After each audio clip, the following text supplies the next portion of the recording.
আসসালামু আলাইকুম। আশা করি সকলে ভালো আছেন। আল্লাহর রহমতে আমি অনেক ভালো আছি। তো এখানে অনেকটা পাখি দেখতেছেন আপনারা। মূলত এখানে যতগুলো পাখি আছে মূলত আমি এখানে সব পাখি নিয়ে রাখছি, কারণ আমার বর্তমানে বোর্ডিং শেষ।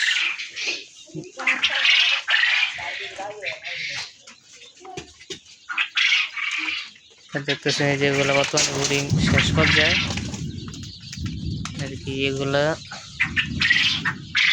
এখানে রাখবো, সবগুলা। তার জন্য এখান থেকে পাখিগুলো সব একসাথে করে ফেললাম আর কি, সবগুলা ডিম পাড়া, তার জন্য একসাথে করা।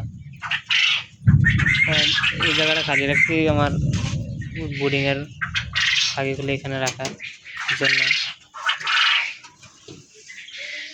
তো আপনারা অনেকেই জানতে চান 100 পাখি পালতে কি কি খরচ লাগবে আর কি। ইনশাল্লাহ পরবর্তী ভিডিওতে সম্পূর্ণ প্রসেস দেখে দেবো কিভাবে 100 পাখি পালতে কি কি খরচ, কি কি প্রয়োজন, কি কি করতে হবে। আমার ভিডিওটি যারা দেখতেছেন অবশ্যই লাইক কমেন্ট শেয়ার করে দেবেন, ফলো করে পাশে থাকবেন। আশা করি সকলে ভালো থাকবেন। ধন্যবাদ।